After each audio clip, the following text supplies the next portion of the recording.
আমার ভিতরে আপনার ভিতরে এই চিন্তা হয়তো চলে আসতে পারে যে এত গুনাহ করেছি, মাবুদ কি মাফ করবেন, রব কি মাফ করবেন? দেখুন হাদিসটা কত সুন্দর হাদিস। আল্লাহ সুবহানাহু ওয়া তাআলা আবার ডাক দিয়ে বলেন, সেই বান্দা যখন গুনাহ করতে থাকে এরপরে সে আবার আল্লাহর দরবারে রাব্বি আযনাবতু, আয় আমার রব আমি গুনাহ করে ফেলেছি। সে হয়তো চিন্তা করেছে হাসরের ময়দানে আল্লাহর দরবারে দাঁড়াবো, আল্লাহ আমাদের বিচার করবেন, ফয়সালা করবেন। আমি হয়তো আমার মাকে ডাক দিব, মা বলবে আমি তোর সাথী না। বাবাকে ডাকবো, বাবা বলবেন আমি তোর সাথী না। নেতা বলবে আমি তোর সাথী না। বন্ধু বলবে আমি তোর সাথী না। সবাই সেদিন ফিরিয়ে দিবে। আমি সেদিন কিভাবে বাঁচব? আমার একটা পথ আছে, আমার একটা পথ রাসূল সাল্লাল্লাহু আলাইহি ওয়াসাল্লাম জানিয়ে গেছেন। এই পথটা যদি কেউ অনুসরণ করে মওত পর্যন্ত চলে যায়, পাহাড় সমান গুনাহ থাকতে পারে, আল্লাহ বলেন সব গুনাহকে আমি মাফ করে দেব। তোর গুনাহ আকাশ সমান, আমি গুনাহকে মাফ করে দেব।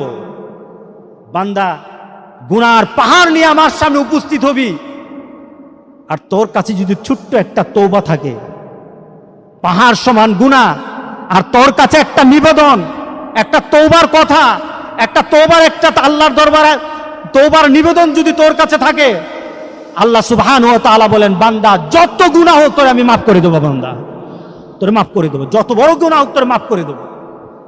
তওবার দরজা খোলা আছে কিনা বলেন? আল্লাহ বলেন আমার দরবার এই কথা না, সুবহানাল্লাহ বলেন না। আমার দরবার গুনাহ করেছিস, চাইবি মাফ করতে থাকবো। আল্লাহু আকবার। আবার আল্লাহ সুবহানাহু ওয়া তাআলা বলেন আলিমা আব্দি, আমার বান্দা কি মনে মনে, এই বান্দা তোরে কিন্তু আরো কয়েকবার মাফ করেছি। আচ্ছা তোর ভিতর কি এই চিন্তা আছে আমি তোরে মাফ করব, আমি তোকে শাস্তি দেব, তোর একজন রব আছে, রবটা হলো আমি? তোর এই চিন্তা আছে কিনা বলেন, আছে কিনা সবার? তিনি কে? জোরে বলতে হবে, তিনি কে? আপনি মনে মনে চান, কেউই জানবে না। জানে কে?